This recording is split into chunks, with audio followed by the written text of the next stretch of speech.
In 1988, the world was given its first sight of the United States' top-secret stealth fighter, the Lockheed F-117. And a year later, Northrop lifted the veil from its B-2 bomber. Even before this, the Lockheed SR-71 Blackbird strategic reconnaissance aircraft had demonstrated a number of novel features designed to make it as nearly invisible as possible to enemy radar. The idea of invisibility is not new, of course, and has been a popular subject in fiction for centuries. It was thus inevitable that as soon as the military possibilities of the airplane began to be seen in the early years of the 20th century, people would begin to think of ways of making this new weapon indetectable by the enemy. In fact, as early as 1912, one Austro-Hungarian officer covered his aircraft with transparent film so that at an altitude of 1,000 feet, all that could be seen were the engine and pilot, making a tiny target. But as aircraft became both larger and faster, with more engine, more crew members, and more weapons, different methods of concealing them had to be devised. At the same time, of course, other scientists were working on ways of detecting them.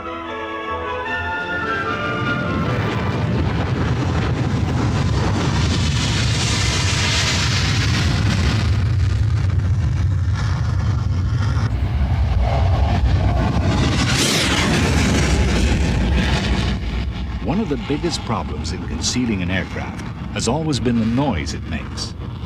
While early planes were small and underpowered, with engines making little more noise than a lawnmower, a modern jet fighter is a noisy beast indeed. When it is flying at supersonic speed, of course, there is no audible warning of its approach, but it still lays a footprint of sound behind it to enable enemy observers to plot its course and make a good guess at its target. At subsonic speeds, this footprint is less easy to track. But on the other hand, the aircraft advertises its presence before it arrives. So, sound detection has been an important method of tracking enemy aircraft since the earliest days, and reducing the sound signature, an equally important aim of aircraft designers. Early aircraft were as small as they were quiet, and from a distance could easily be mistaken for birds. This is hardly true of a modern multi-engine jet, such as this United States Air Force KC-10 tanker. Painted like this, such an aircraft can be seen for miles, either from the ground or from another aircraft.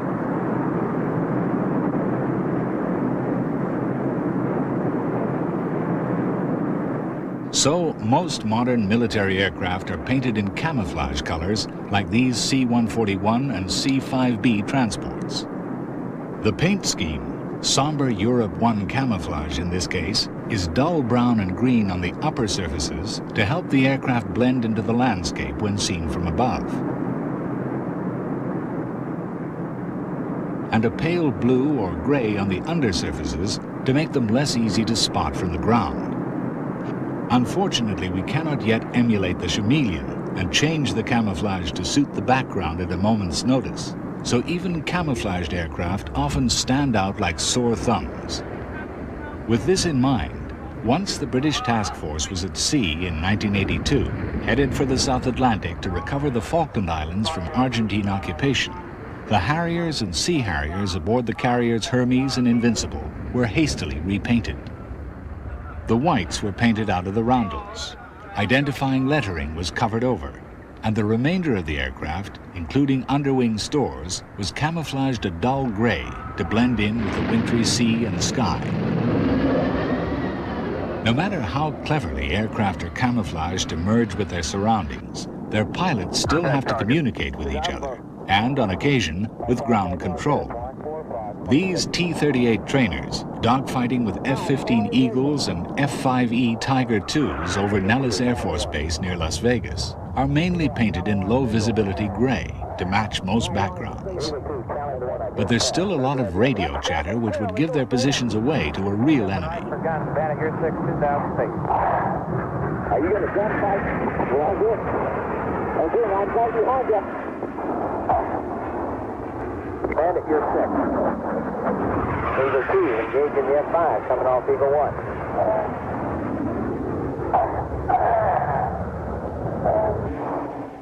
Next shot at 5, right-hand turn. Radio and radar waves fall at the top end of the electromagnetic spectrum, and together with infrared, occupy a broad band which is the chief concern of a stealth aircraft designer. Visible light, each color having its own wavelength, fills a comparatively tiny band. Below this spectrum fall ultraviolet, X-rays, and gamma rays, but these are only marginally important. Infrared, or radiant heat, is a different matter and of crucial importance.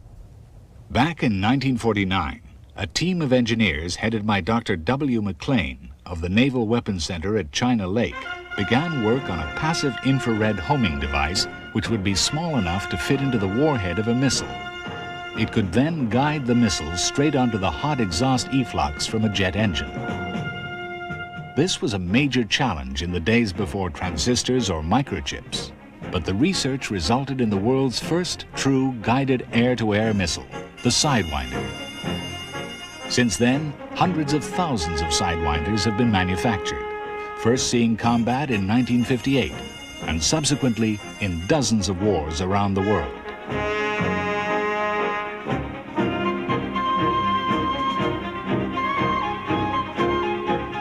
The Sidewinder, considerably improved since those early days, is still in service with many nations despite its limitations.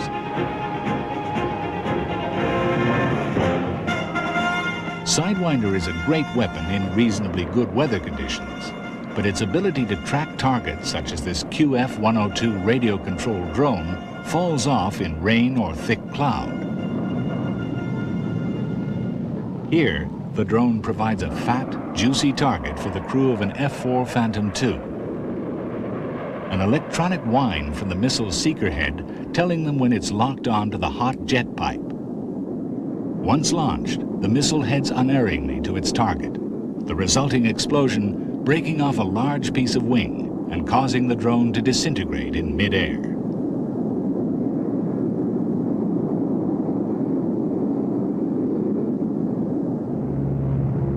During the Second World War, formations of bombers like these B-17 Flying Fortresses of the American 8th Air Force might number as many as 1,000 aircraft and fill the sky for a distance of 100 miles.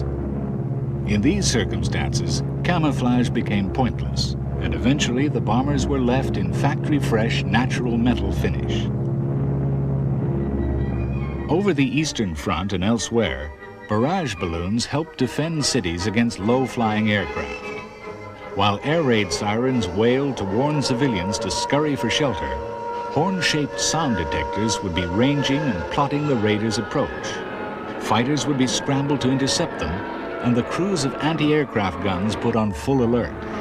After a hesitant start, the Russian air defense groups became adept at intercepting the Junkers 88s and other bombers of Hermann Goering's vaunted Luftwaffe.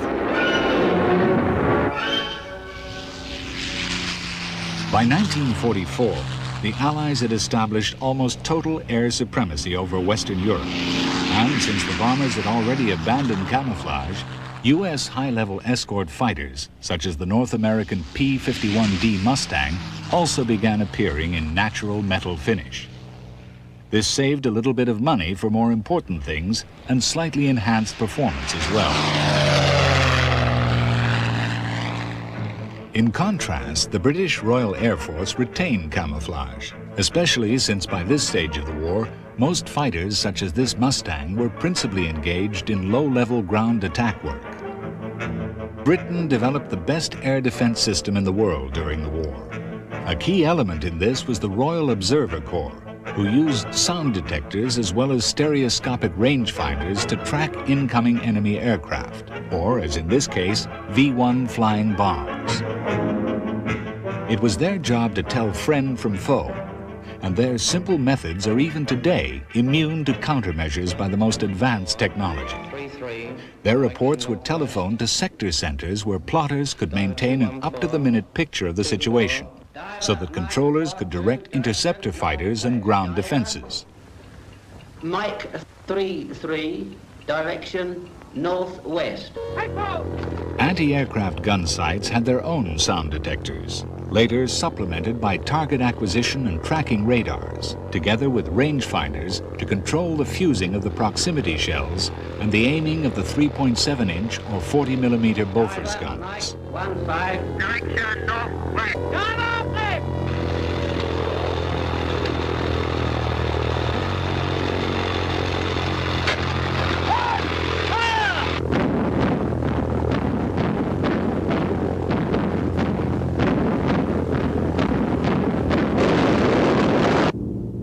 Over the Pacific and Indian Oceans, formations of Imperial Japanese Navy G4Ms, known as Bettys by the Allies, also proved the vulnerability of the bomber to increasingly sophisticated detection methods. In fact, this particular aircraft was so prone to catching fire when hit that it was nicknamed the one-shot lighter. Despite the vast distances over the oceans, the bombers would often give their presence away by an incautious Morse signal over the radio. It was the same the world over. Despite setting out in their carefully applied camouflage, these Italian Cant Z-1007 three-engine bombers could all too often reveal their position by a Morse radio signal, which would alert defending fighters 100 or more miles away. These Savoia Marchetti SM-79 bombers were lucky to make it to the target area. By 1944, the air war had swung almost entirely to the Allied side, and concealment was not only unnecessary, it was virtually impossible. Massed formations of American B-17s and B-24s were escorted into action by droves of long-range Mustangs, Lightnings, and Thunderbolts, whose pilots had a field day against any Luftwaffe fighters which ventured into the air.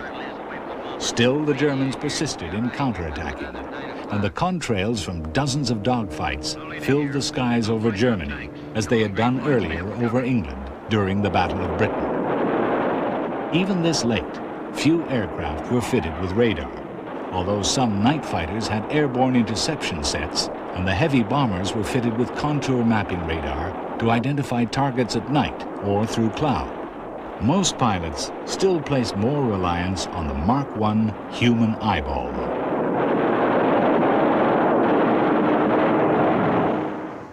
On the ground, radar had become in many respects one of the most important weapons of the war, and certainly one of the most versatile. Anti-aircraft defenses relied on a dense network of radars operating in different wavelengths. The principle of radar, which is an acronym for radio detection and ranging, is simple to describe, but less easy to make work in practical reality. A radar beam does not exactly bounce back from a metallic object as is often assumed, but sets up a resonance of electric and magnetic currents, and it is these which scatter to form the return signal. Both the size and the design of an aircraft determine its radar cross-section, or RCS. Early radars only operated on a single wavelength, which was specifically selected to give the maximum return signal from an aircraft of specific RCS. Since most bombers were of a fairly standard size, it was possible to rationalize this, and the British system, originally codenamed Home Chain, used the 13-meter band at a frequency of 23 megahertz. The Germans had their equivalent systems, such as Freya for long-range surveillance, and Würzburg and Giant Würzburg for giving precise aiming directions to their sector plotters and controllers. The Allied air forces had great respect for these systems and would attempt to confuse the enemy by making feint or dummy attacks, or by making sudden changes of course, or by a combination of both. Sometimes the enemy would guess wrong, and the intercepting Focke-Wulf 190s and Messerschmitt 109s would take off and head for the wrong place. By the summer of 1943, a new system had been devised to further confuse the German radar operators. As early as 1941, tests had been made with aircraft dropping thousands of strips of aluminum or metallicized paper. Known as window or chaff, these strips were cut to match the wavelength of the defending radars, Each strip, therefore, gave the same reflection as an aircraft, giving the enemy literally millions of apparent targets. Of course, the Germans soon realized what was happening and altered their wavelengths, but it was even easier to modify the length of the strips. One of the most effective uses of window came on D-Day, June the 6th, 1944, when RAF Lancasters and Stirlings flew precision orbits over the English Channel, dropping 12 bundles a minute. On their radar screens, what the Germans saw was an apparent invasion fleet approaching Boulogne at a rate of 8 knots. The RAF also developed a powerful airborne jamming transmitter, codenamed Mandrel. This emitted a band of radar noise to blot out the pulses from German long-range detection equipment. Selected aircraft in each wave of bombers carried this equipment, but left gaps in their coverage because the act of jamming itself reveals the presence of an aircraft, even if not its precise location. The British rapidly became world leaders in what Winston Churchill called the Wizard War, and also developed a system codenamed Moonshine. Using this, a single aircraft could simulate a much larger number.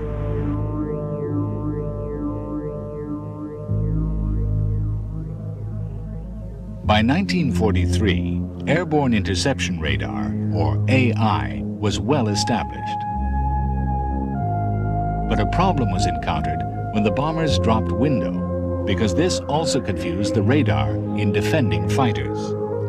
To get round this, the Royal Air Force modified the excellent American SCR-720 helical scan radar. This rapidly replaced all previous airborne interception radars. It had the added virtue of being able to scan a much larger volume of airspace.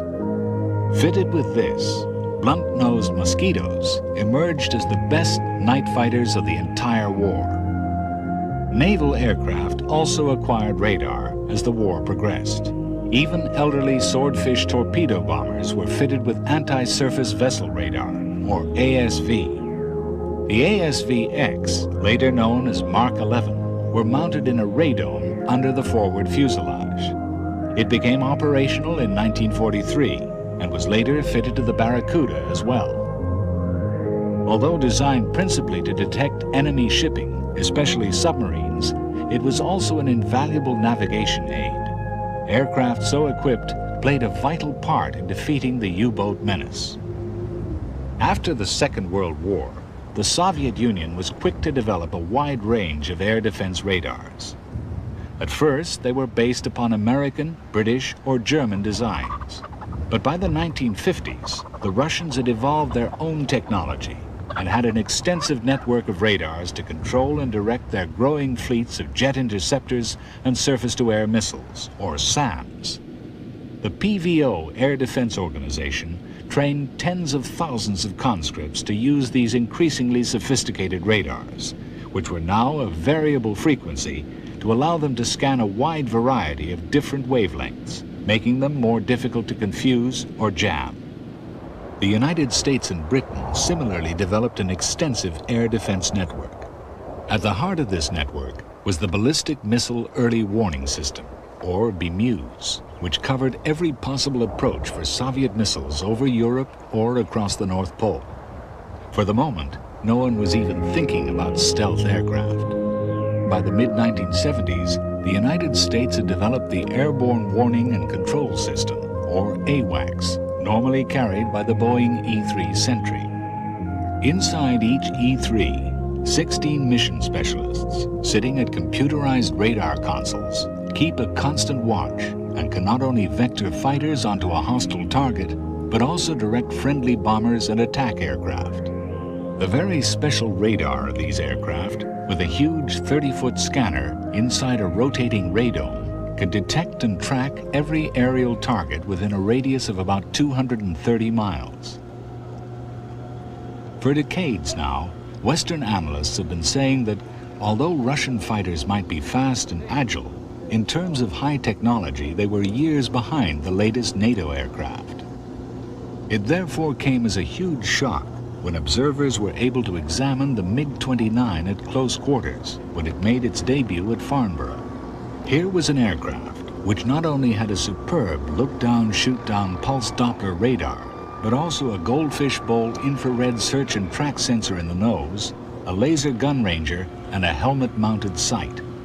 The last three features are all absent on such Western fighters as the F-15 Eagle, F-16 Fighting Falcon, and Tornado. An even bigger and more sensitive passive infrared sensor is mounted on the fabulous Sukhoi 27. Using this device, a Soviet pilot can switch off his radar, making him more difficult to detect, and home in on hostile aircraft in fast and deadly manner.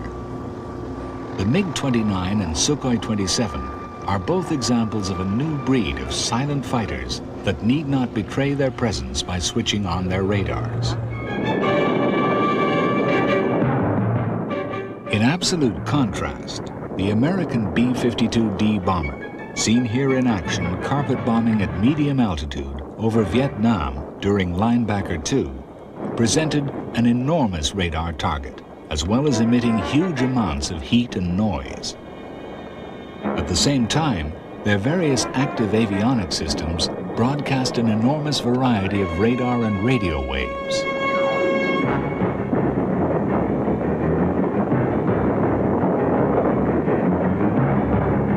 Stealthy it was not, and American losses to Vietnamese SAMs forced them to modify the later B-52G and H with numerous new electronic defense systems and to operate them at lower level. Even so, they still belch out vast quantities of noise, infrared, and smoke. In fact, the B-52 is almost a perfect example of how not to build a stealth aircraft. Its enormous engine intakes and pylons, coupled with the slab-sided fuselage, huge vertical tail, and predominantly straight lines, make it a perfect radar target. No amount of new internal equipment can compensate for these defects, but it must be remembered that the B-52 was designed and built at a time when few people had really begun thinking about stealth concepts. To make the surviving B-52s less vulnerable, in the strategic role, they are now equipped to carry AGM-86B air-launched cruise missiles. They can launch these from a distance of some 1,500 miles without coming within range of enemy fighters or missiles. Even while the B-52 was entering service in the mid-1950s, designers were beginning work on a replacement, although it took 22 years before the Rockwell B-1A first flew. It was very much a product of 1960s thinking, with the emphasis on a high-altitude speed in excess of Mach 2. Even so, enough thought had gone into its design that its radar cross-section was only 1/10 that of the B-52. 4 prototypes were built, but President Jimmy Carter canceled the program despite the fact that the aircraft greatly exceeded its design parameters. His decision was influenced by the fact that by the late 1970s, the emphasis had switched to low-level attack, and normally at subsonic speed. Nevertheless, Rockwell continued to work on the B-1, adapting it to incorporate some features from the F-117 stealth fighter program. And when Ronald Reagan became president, he authorized the much-improved B-1B into production. Although superficially similar in appearance, the B-1B Lancer is in fact a very different airplane. It still has variable sweep wings and 4 massive General Electric afterburning turbofans, but everything possible has been done to further improve its sleekly curved fuselage. It has advanced terrain-following radar for its low-level mission and a complex kit of electronic countermeasures equipment.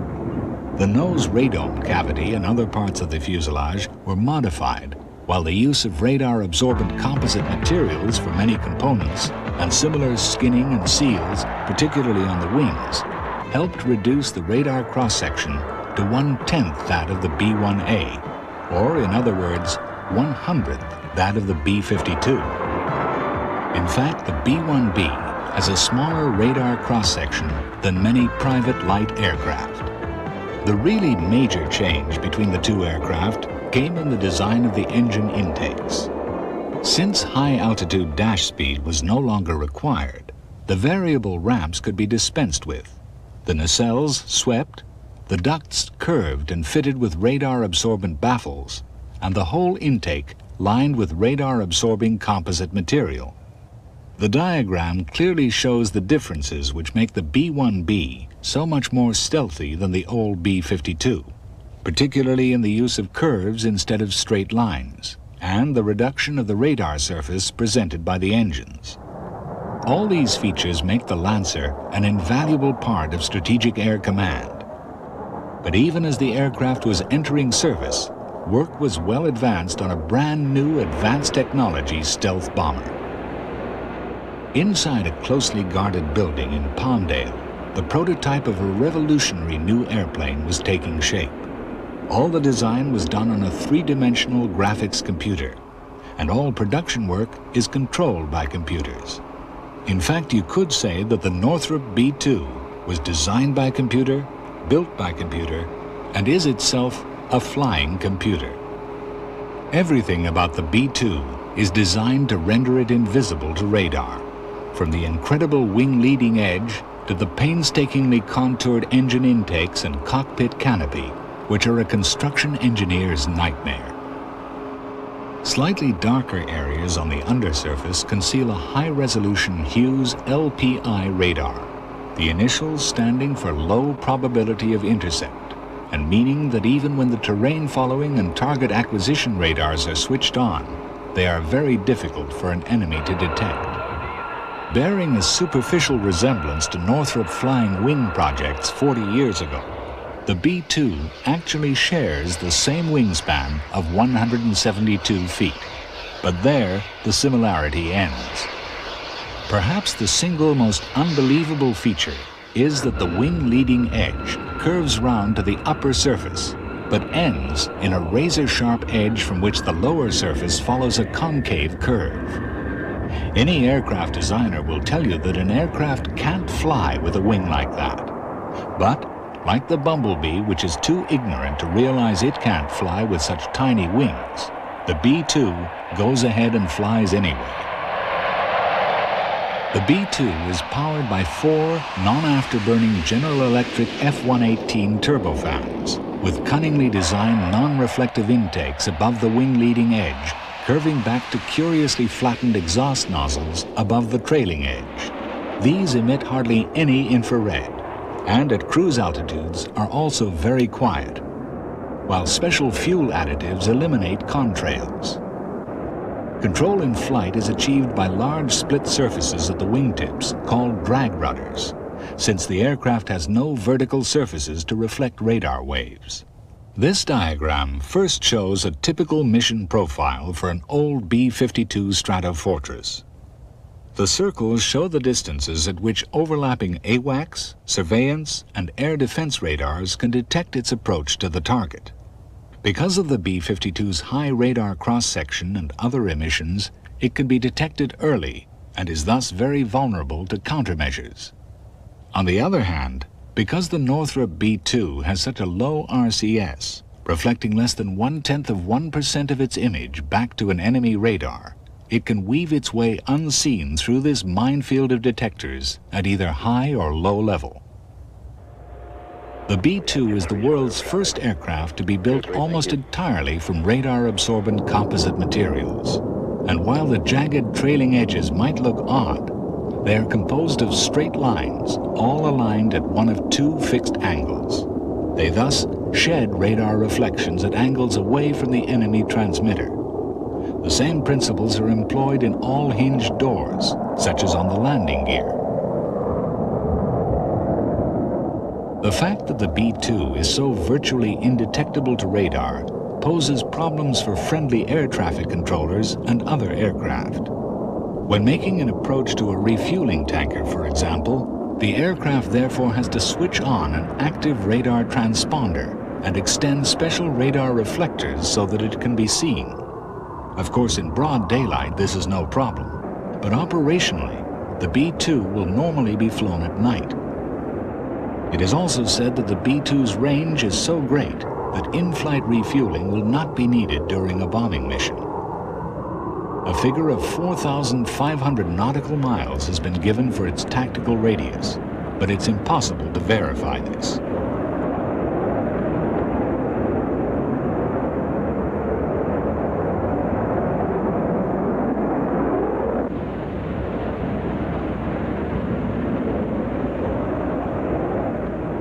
During the landing approach, the B-2's drag rudders are all extended at 45 degrees, and the auxiliary intakes also open to further increase drag and supply extra air to the engines. Once the aircraft is touched down, on main landing gear similar to that of the Boeing 767, the drag rudders are open fully to slow it down.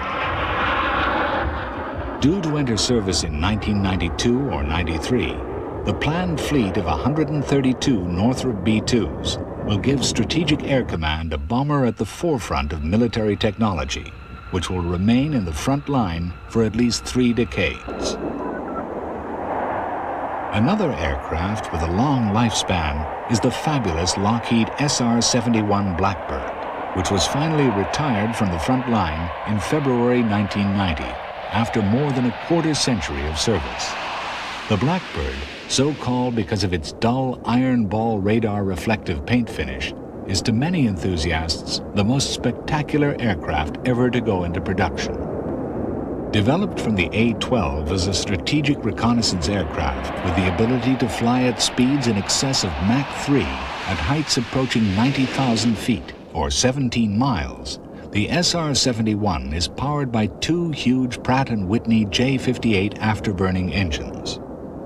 These emit an enormous amount of heat, but the aircraft flies so high and fast that no missile has yet succeeded in shooting one down, despite the fact that the SR-71 has been used over many war zones. Another reason for its success is that the aircraft embodied what were, for their time, the ultimate in stealth features. The engine intakes had conical fronts, and the twin fins were canted to reduce radar reflectivity. Nothing could be done about the noise the Blackbird inevitably made, but a lot else could be achieved.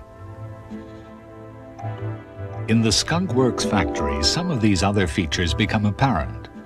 The airframe is built out of heat-resistant titanium alloy, and the sharp chine along the fuselage combines with wing and body blending to provide a relatively small radar cross-section.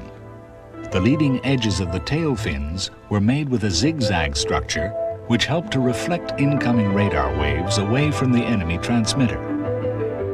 The same treatment was applied to the leading edges of the wings, and for the first time, extensive constructional use was made of radar-absorbent plastics and composite materials, although they were not load-bearing. The SR-71 has never been a stealth aircraft in the modern sense, and in fact, when it made its record-breaking transatlantic crossing to land at Farnborough in 1974, it was detected on ordinary radar at over 200 miles. But the Blackbird pioneered the way for many of the features which have emerged in different ways on the Northrop B-2 and Lockheed's own F-117 stealth fighter and attack aircraft. One of the SR-71's biggest shortcomings was the thirst of its huge engines, which meant that in-flight refueling from KC-135s was a necessity on many missions.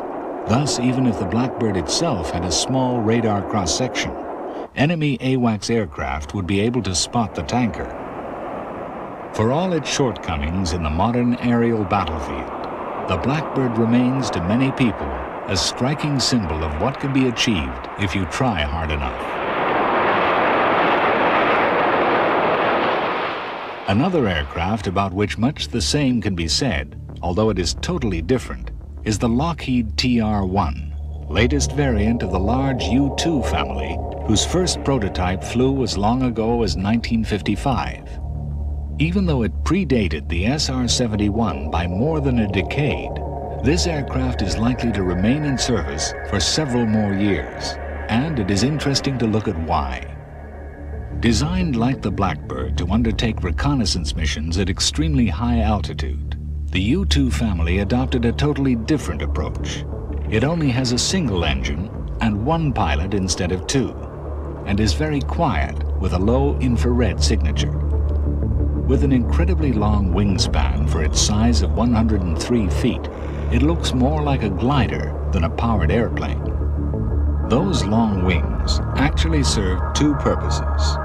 They enable the aircraft to cruise slowly in the very thin air at extreme altitude. They also resonate in the high-frequency radio band rather than in radar frequencies. The early grace of these high-flying birds has gone with the long nose and massive underwing pods, but those house some of the most sensitive surveillance equipment possible to imagine. This includes an advanced synthetic aperture radar system, which generates pictures as perfect as those from a radar some 30 or 40 times bigger.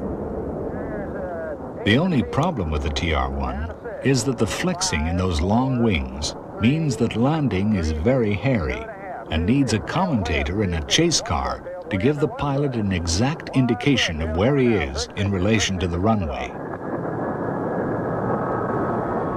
In complete contrast to most of the aircraft we have seen so far, except perhaps the B-52, is the McDonnell Douglas F-4 Phantom.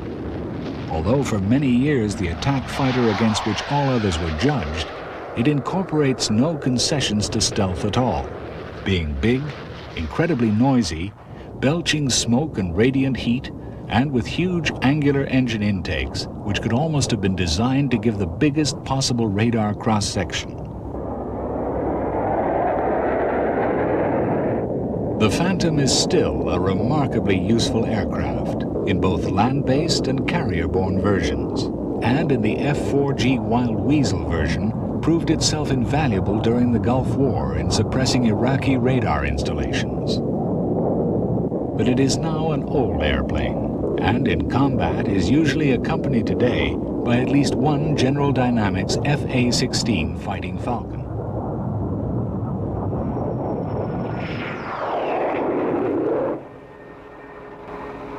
Although not itself a stealthy aircraft, the designers put some thought into making the F-16 at least partially invisible. For example, the cockpits are now coated with an extremely thin gold film, which helps reduce their radar reflectivity. Similarly, radar-absorbing material is used in the huge inlet duct for the massive afterburning turbofan engine. These features are claimed to reduce the radar cross-section by as much as 40%. Like all modern tactical combat aircraft, the F-16 could not survive against enemy heat-seeking missiles without the ability to eject flares. These brightly burning heat sources are designed to present a juicier target and lure infrared sensors away from the jet's tailpipe.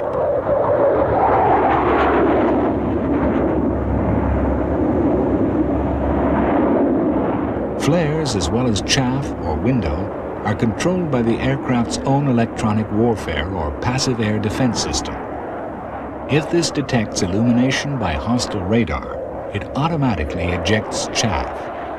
If instead it detects an incoming heat-seeking missile, it throws out flares at intervals so close that the missile never gets a chance to lock onto the aircraft itself.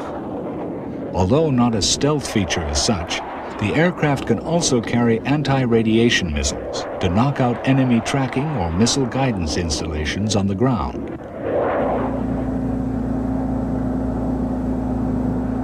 A new development which also uses speed and agility as its main defensive weapons, rather than relying upon stealth, is the experimental X-31, developed jointly by Rockwell in the United States and Messerschmitt-Bölkow-Blum in Germany. It's described as an EFM, or Enhanced Fighter Maneuverability Aircraft.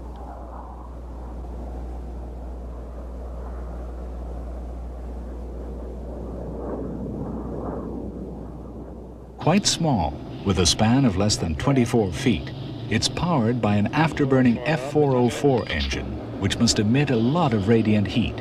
But in this case, that same heat is put to useful purpose. Around the tailpipe are 3 large flaps, or paddles, which can be deflected up to 10 degrees to give the pilot very powerful extra control over and above that provided by the ailerons and canard foreplanes. The X-31 is designed to show how to maneuver at below stalling angles of attack, which is exactly what the Russian Sukhoi 27 has been doing for years. Certainly, post-stall maneuvering was from the start a requirement for the most sophisticated aircraft in the Western world today, the fabulous ATFs, or Advanced Tactical Fighters.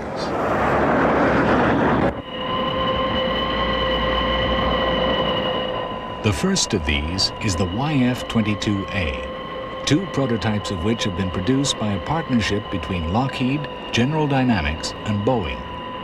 One has a pair of Pratt & Whitney F-119 engines, and the other General Electric F-120s.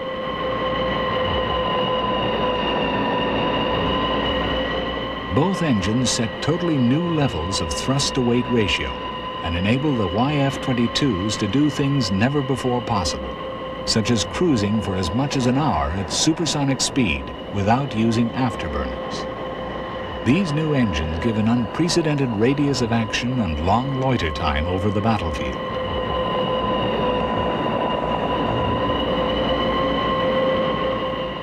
Although the aircraft are not fitted with thrust reversers in order to save weight, they are equipped with afterburners, boosting thrust to something approaching 35,000 pounds per engine. For stealth reasons, the exhaust ducts are almost two-dimensional, giving a low infrared signature. In plan view, these nozzles are fan-shaped. Designed from the outset as a stealth aircraft, the YF-22's skin is without blemish, and moving parts such as the wheel doors are deliberately shaped to give no radar reflection at the edges when closed. In flight, the YF-22 is a beautiful aircraft with exceptionally clean lines when viewed from any angle, and not the slightest crack or discontinuity on its surface.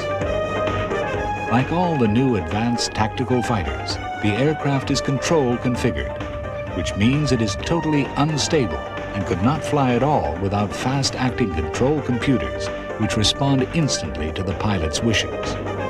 These drive the leading edge flaps, outboard ailerons, inboard flaps, twin slanting rudders, and twin tailplanes inset into the very thin but sharply tapered wing.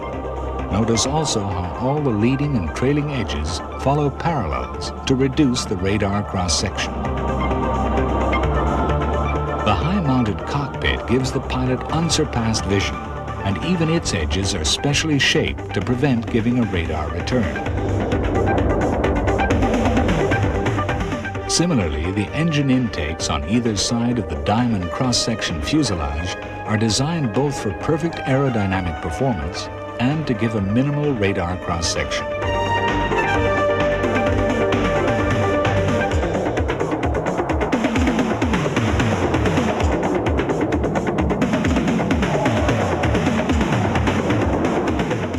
Most of the aircraft is constructed of thermoplastic composite materials, particularly the wing and fuselage, and extensive use has been made of radar-absorbent structure.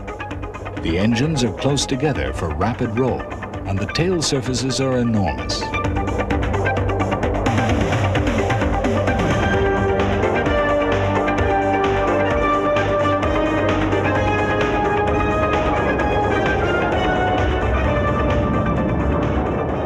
Agility is further enhanced by the relatively short overall length, which is almost identical to the 63 feet 9 inches of the F-15 chase aircraft.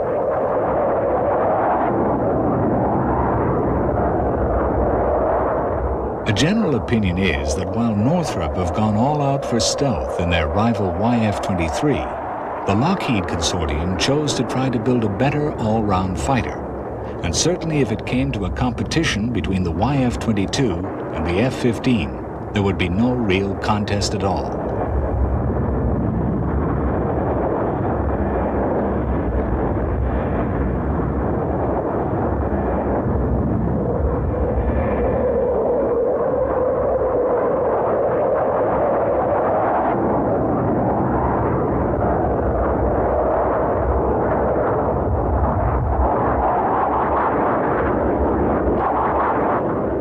Competition from the YF-23 will be an entirely different matter.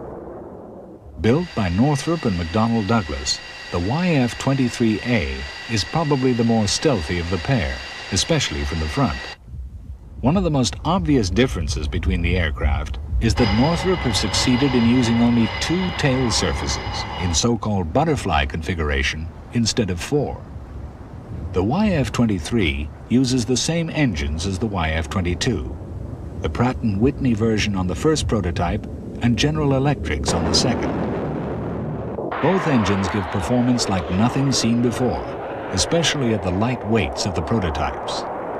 Pulling into a vertical climb from liftoff, the 23 could carry on going upwards like a space shuttle to about 100,000 feet, the wings being really unnecessary.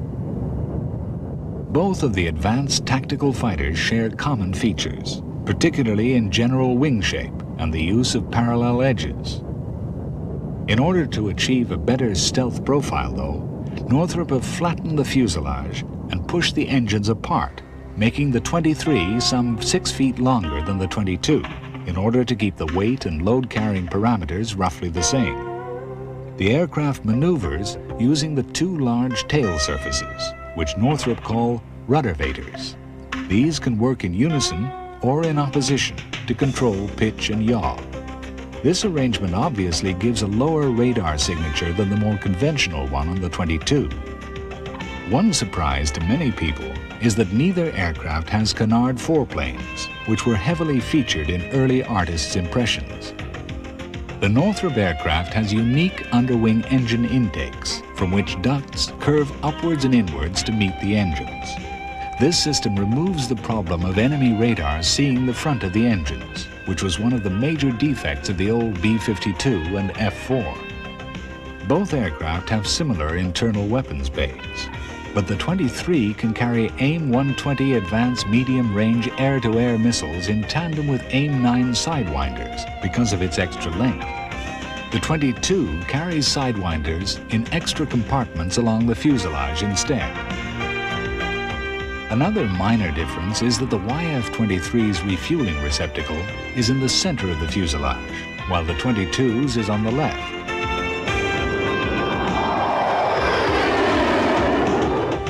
No reliable figures for either aircraft's range have been released, but they are likely to be in a different magnitude to those for any earlier machine of comparable size, weight, and performance.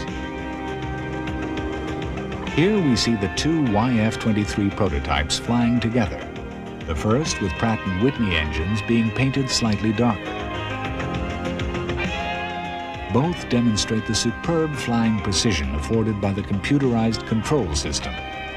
Even during in-flight refueling, the 2 aircraft are as synchronized as if they were stuck together with glue. In this sort of view, one more significant difference between the Northrop YF-23 and the Lockheed YF-22 can be seen, and that is the canopy design. Here, the 22 is actually more stealthy because the 23 has a separate metal-framed windscreen which must be highly reflective to radar. Another interesting feature is that the 23 produces a highly visible vortex trail from one wing during hard rolls. Pilots who have flown the Northrop YF-23A describe it as one of the easiest aircraft to fly ever built, the most user-friendly in computer jargon. Indeed, it's said that all a pilot needs to be told on his first flight is the takeoff and landing speed, and the airplane will do everything else for him. But comparisons are invidious, and whether the 22 or the 23 is selected for service, either will be loved by the men who are privileged to fly them.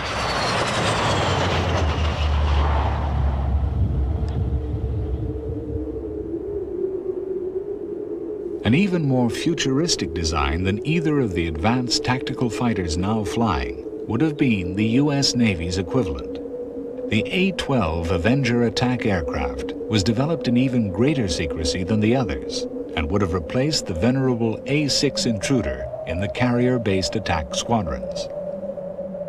It was a pure flying wing, sharing similarities with the Northrop B-2, but with many differences. It would have been a perfect stealth aircraft with the lowest radar signature of all, and the Air Force was also keenly interested in it as a possible replacement for the F-111. Unfortunately, escalating costs resulted in its eventual cancellation in January 1991, and all we are left with are the artist's impressions and models. These are still vivid and show what might have been.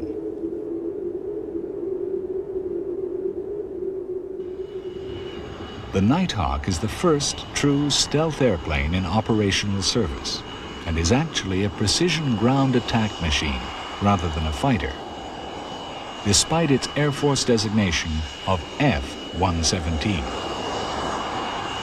The typical military terminology which delights in obfuscation, a word meaning darkening or hiding, uses the phrase low observability in describing the Nighthawk rather than stealth, which suggests creeping around in people's backyards. But that's what stealth is all about, however you mince words. Getting into your target undetected, destroying it, and getting away again unseen. That's what the F-117 is designed to do, and demonstrated its ability to do time and time again in the Gulf War against Iraq.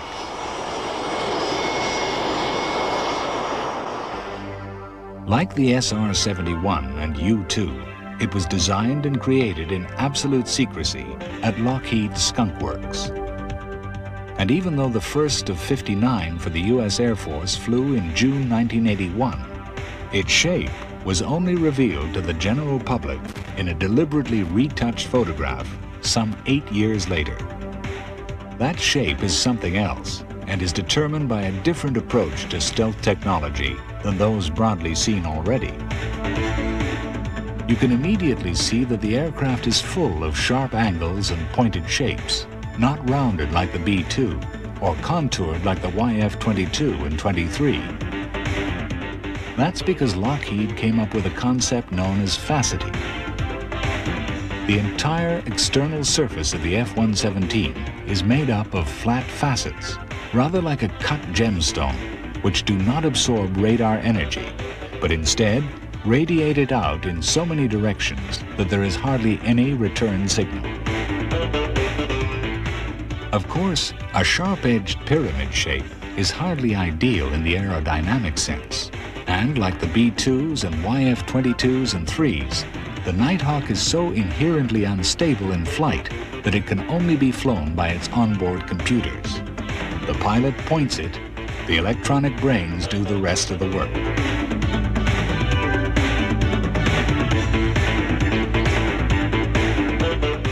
The wing profile is necessarily inefficient, and it's amazing to see the Nighthawk soar like a bird of prey, as it appears to be from so many angles. The straight lines, always following parallels, the beak nose, and even the pair of tail feathers, which are in fact pivoting rudder vaders, similar to those on the YF-23, perfect the image. The F-117 is a bird of prey and of stealth, as reflected in its name. Pilots claim its maneuverability to be superb, despite that weird shape, which conceals two General Electric F-404 turbofans. Housed in large boxes either side of the fuselage, they have inlets covered by fine gauze mesh. Everything has been done to either absorb radar waves or reflect them away from the enemy transmitter, so he has no idea this new Blackbird is in his skies. Sometimes it seems to float in the air, rather more like a lazy pike in a pond than a bird far above, and again the analogy is apt. Fish need to keep at the right temperature, and so does the F-117, with the engine cooled by secondary airflows, and any hot parts screened by the lower lips of the exhaust nozzles being extended and curved upwards. The F-117, like other stealth aircraft, has a range and endurance which are still classified, but known to be enormous. It has two 11,000-pound turbofans, which need a lot of juice, so it has a receptacle for in-flight refueling. Special retractable radar reflectors help it to mate with its milch cow, especially at night when it is most at home. To begin with, F-117s were only allowed to fly at night, to preserve secrecy. So the very fast landing approach, another penalty of the wing design, was not apparent until later. A drag chute is essential, and the circular canopy streamed is usually black to match the aircraft's iron ball paint finish. The whole aircraft is made of either composite or radar-absorbent structural materials, the first phase referring to its skin and the second to its guts. On the landing approach, another feature of engine design is apparent. From the front, there is a high-pitched whine, while from the rear, there is only a faint rumble. That is enough to keep an enemy confused, especially when he can't see an airplane on his radar at all.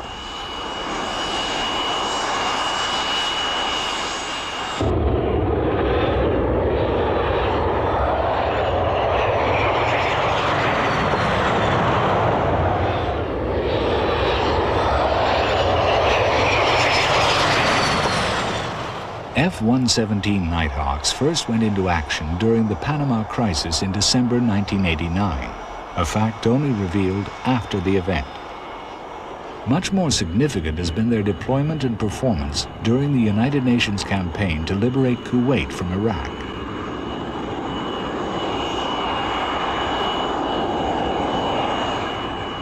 Here, F-117s demonstrated their superb capability of getting into and out of a target zone without interception by bringing back video evidence of missions against precision high-value targets.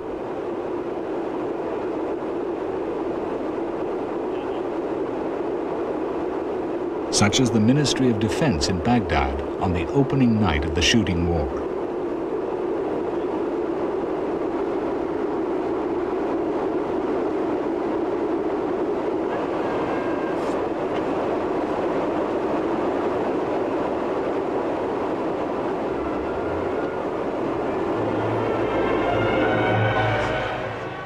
In view of the modern electronic battlefield, it may be fair to claim that only a stealthy aircraft could have been expected to do this and bring back the evidence.